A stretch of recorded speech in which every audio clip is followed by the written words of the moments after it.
இந்த ஒரு குறளை மறந்தால் வாழ்க்கையே கெடலாம். அதிகாரம் 4 அரண் வலியுறுத்தல். குறள் 32. அறத்தினூங்கு ஆக்கமும் இல்லை அதனை மறத்தலின் ஊங்கில்லை கேடு. தமிழ் பொருள். அறத்தைவிட சிறந்த உயர்வு எதுவும் இல்லை.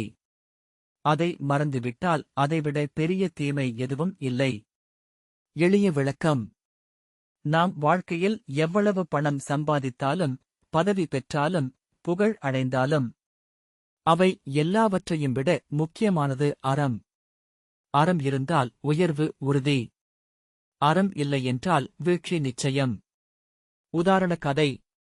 ஒரு கிராமத்தில் 2 நண்பர்கள் இருந்தார்கள். ஒருவன் நேர்மையாக உழைத்து வாழ்ந்தான். மற்றவன் சுலபமாக பணம் சம்பாதிக்க தவறான வழியை தேர்ந்தெடுத்தான். முதலில் தவறான வழியில் சென்றவன் விரைவாக பணம் சேர்த்தான். அனைவரும் அவனைப் பார்த்து வியந்தார்கள். ஆனால் சில நாட்களில் அவன் செய்த தவறுகள் வெளிச்சத்துக்கு வந்தது. அவன் அவமானத்திலும் தண்டனையிலும் சிக்கினான். நேர்மையான நண்பன் மெதுவாக முன்னேறினான். ஆனால் இறுதியில் அனைவரின் மதிப்பையும் பெற்றான். இந்தக் கதையின் பொருள்.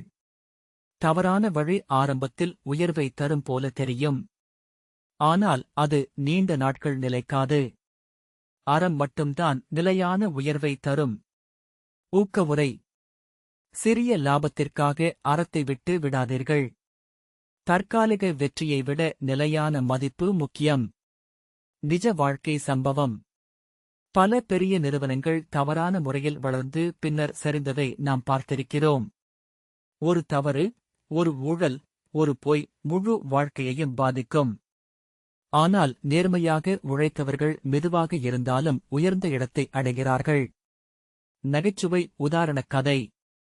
ஒரு மாணவன் தேர்வில் நகல் எடுத்து அதிக மதிப்பெண் பெற்றான். அவன் மிகவும் மகிழ்ந்தான். அடுத்த நாள் ஆசிரியர் சொன்னார், நீ தேர்வில் முதல் வந்திருக்கிறாய், நாளை மேடையில் பேசிக் காட்ட வேண்டும். அப்போதான் அவனுக்கு புரிந்தது, அவன் படிக்காததால் பேச முடியாது. கதையின் சின்ன பொருள். சில நேரங்களில் தவறான வழி உடனடி லாபத்தை தரும். ஆனால் அது நம்மை சிக்கலில் தள்ளும். மீண்டும் குறள். அறத்தினூங்கு ஆக்கமும் இல்லை அதனை மறத்தலின் ஊங்கில்லை கேடு. தமிழ் பொருள். மீண்டும். அறத்தை விட உயர்வு இல்லை. அதை மறப்பதை விட பெரிய தீமை இல்லை. அடுத்த குறளில் சந்திப்போம். நன்றி. இந்த மாதிரி தினமும் ஒரு திருக்குறள் விளக்கம் பார்க்க கீழே இருக்கும் சப்ஸ்கிரைப் பட்டனை அழுத்துங்கள்.